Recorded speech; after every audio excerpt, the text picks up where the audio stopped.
adalah gembalaku, takkan kekurangan aku. Saudara-saudara terkasih, selamat pagi, salam jumpa lagi dalam Sabda Siap Saji, Senin 29 Maret 2021, hari Senin dalam Pekan Suci. Marilah kita berdoa dalam nama Bapa, Putra, dan Roh Kudus. Amin. Bapa penuh kasih, kami sudah merayakan Minggu Palma. Dan dalam Minggu Palma kami merenungkan sungguh mulia Yesus Sang Raja yang disalibkan namun bercahaya. Padamu Pencipta dipaku tak berdaya, namun Engkau bangkit. Padamu Kristus beradu lambung yang ditikam serdadu, mengalihkan darah dan darah, mencuci dosa yang parah.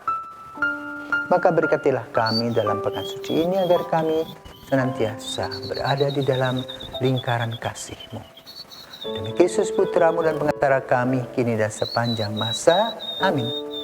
Tuhan bersamamu dan bersama rohmu. Inilah Injil Yesus Kristus menurut Yohanes. Dimuliakanlah Tuhan. 6 hari sebelum Paskah, Yesus datang ke Betania, tempat tinggal Lazarus yang ia bangkitkan dari antara orang mati. Di situ diadakan perjamuan untuk dia.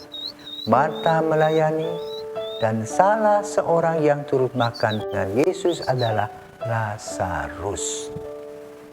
Maka Maria mengambil setengah kati minyak narwastu murni yang mahal harganya, lalu meminyaki kaki Yesus dan menyeka rambutnya, dan bau minyak itu semerbak memenuhi seluruh rumah.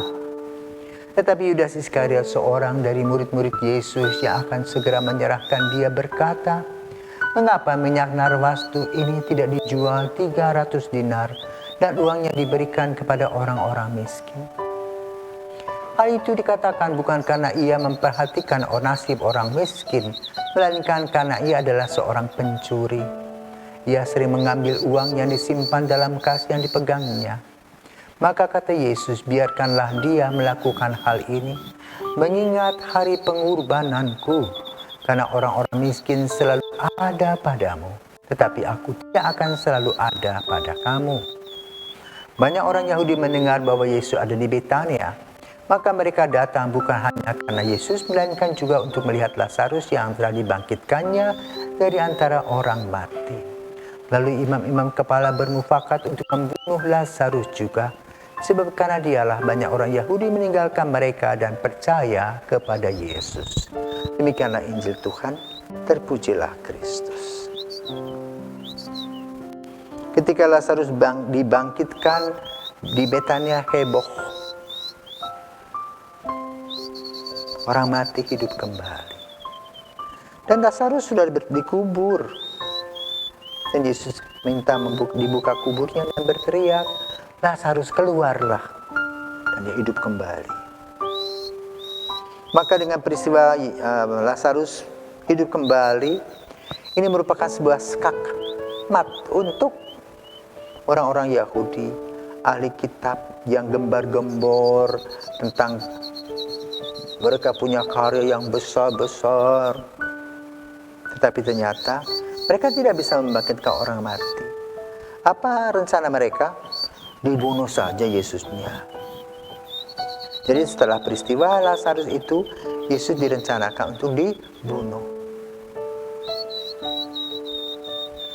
Yesus datang ke Betania untuk ingat kembali dalam persinggahan.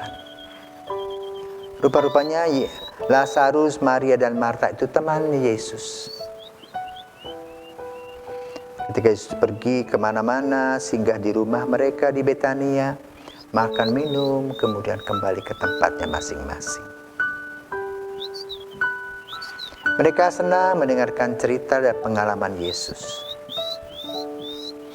Namun memang dalam perjalanan waktu, Maria dikenal sebagai wanita yang cantik, yang banyak dikagumi para pria, terutama yang berkantong tebal, dan juga memakai jubah, dan jumbai panjang dan sebagainya. Rupanya ketika muda, Maria ini berkatakan mempunyai harga tersendiri. Dan dia datang kepada Yesus. Pada saat Yesus hadir di rumah Lazarus, maka Marta yang mempersiapkan makanan, dia kemudian mencuci kaki Yesus dengan minyak narwastu yang mahal harganya. Parfum yang harganya mungkin sekarang jutaan rupiah. Maka ketika parfum itu dicucikan kepada kaki Yesus, dengan rambutnya dia mengelap menjadi lap, semerbak wangi sekali. Dan itu kemudian menjadi gosip. Ada apa nih sih Yesus yang masih muda ini dengan wanita ini? Tetapi justru sebetulnya Maria merasa tidak layak Yesus datang ke rumah mereka. Kenapa? Dosa-dosanya. Maka ketika orang menyindir, kenapa sih uangnya tidak diberikan orang miskin? Yesus berkata, orang miskin ada padamu, tetapi wanita yang bertobat ini tidak ada. Jadi pertobatan itu lebih mahal daripada hanya beri seorang sepiring nasi. Kenapa? Mengubah seluruh kepribadiannya. Dari gelap menjadi terang, dari tidak sadar menjadi sadar. Dari mengalami kutuk menjadi berkat. Maka itulah yang diberikan oleh Yesus kepada Maria. Maria membalasnya secara material yang tidak sebanding dengan apa yang didapatkannya dari Yesus. Dan ini kurang difahami. Kan itu dalam sakramen tobat, sebetulnya amat sangat luar biasa pengalaman kita. Kita datang sebagai orang yang penuh dengan dosa, berjibun-jibun, bertimbun-timbun. Dan kita keluar secara bersih kembali. Karena itu saudara kita kasih, mari dalam pekan suci ini kita diajak untuk bersikap seperti Maria.